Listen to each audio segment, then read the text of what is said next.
කන්ද කුමාර යන නම් වලින් හඳුන්වන ලබන කතරගම දෙවිඳුන්ගේ උප්පත්තිය පිළිබඳව ඇති ජනප්‍රවාද හා කතරගම දේවාලයේ ඇසළ මංගල්‍ය උත්සවය පිළිබඳව විස්තර මෙම වීඩියෝවෙන් විමසා බලනු ලබනවා.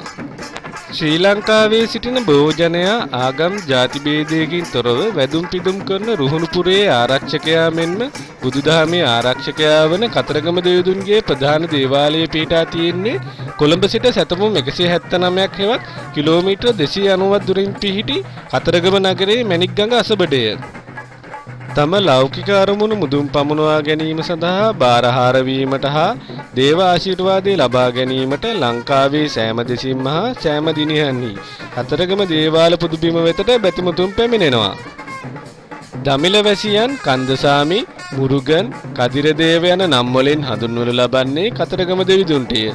ස්වදේශීය වැඩි ජනතාවද කතරගම පූජා භූමියට පැමිණ පූජා පවත්වනු ලබනවා. කතරගමට එන බැතිමුතුන් කිලෝමීටර් 5ක් පමණ දුරින් පිහිටි සෙල්ල කතරගමට හා කිලෝමීටර් 3ක් පමණ දුරින් පිහිටි වැඩිහිටි කන්දද වැදපුදා ගැනීමට යනු ලබන්නේ හදිපිරි දේව භක්තියෙනි. මතු බුදු වීමට පෙරම් පුරන බෝධිසත්වයෙකු මෙන්ම ලංකාව පාලනය කරන දෙවිවරු 4 දෙනාගෙන් කෙනෙකු වන මෙම දේවතාව බුදුන් වහන්සේ ලංකාවට වැඩම කළ දවසේ කතරගම රාජධානිය කොට විසූ මහාසේන රජතුමා හෙවත් මහාඝෝෂ රජතුමා බුදුරජාණන් වහන්සේ ප්‍රමුඛ ආර්ය ශ්‍රාවකයන් වහන්සේලාට පුද පූජා කොට මෙන්ම බුදුරජාණන් වහන්සේගෙන් බණ අසා සෝවාන් වී මරණයෙන් පසු දෙවියෙකු වී කතරගම වැඩවෙසෙන බව කියවේ. කතරගම දෙවියන්ගේ මූණු හයෙන් එතුමන් තුල ඇති ප්‍රතාපය, වික්‍රමය, වීරත්වය, ශූරභාවය, කෞශල්‍ය, ශක්තිය යන ගුණයන් පිළිඹු වන බවයි පැවසෙන්නේ. කෙසේ නමුත් කතරගම දෙවියන්ට මූණු 6ක් හා අත් 12ක් ලැබෙන්නේ විෂ්ණු දෙවියන් විසින් ඊශ්වර දෙවියන් හමුවේ මායාවකින් මවන ලද කුමුරු 6 දෙනා දුටු ඊශ්වර දෙවියන්ගේ පත්නිය වන උමාව විසින් මොවුන් දැක සතුටටපත් වී එකට අල්ලා සිපගත් පිට කුමරුන් 6 දෙනාම එක් කුමරෙක් වී මූණු 6ක් හා අත් 12ක් ඇති වූ යයි ජනප්‍රවාදයේ පවතී. මහා වංශයට අනුව මේ දේවාලයේ සාදා ඇත්තේ දුටුගැමුණු රජතුමාය. ඒ සනාථ කරමින් ජනප්‍රවාදයන් වලද කියවෙන්නේ එළාර දුටුගැමුණු යුද්ධයේ අවසානයේ එළාර රජු පරදා දුටුගැමුණු රජු ලද ජයග්‍රහණයෙන් පසු දෙවියන්ට වූ භාරයක් ඔප්පු කිරීම සඳහා මේ දේවාලය සෑදූ බවයි. කතරගම දේවාලයේ වාර්ෂිකව පවත්වන වර්ණවත් උත්සවය වන ඇසළ උත්සවය පවත්වනු ලබන්නේ ජූලි සිට අගෝස්තු අතර කාලයේදීය. මේ උත්සවය බැලීම සඳහා විශාල ජන පිරිසක් මේ කාලයේදී කතරගමට පැමිණේ. මේ උත්සවයේ කතරගම දේවාලයටම ආවේනික නැටුම් හා වත් පිළිපත් දක්නට ලැබේ. මේ ආරම්භ වන්නේ කප් සිටුවීමත් සමගය.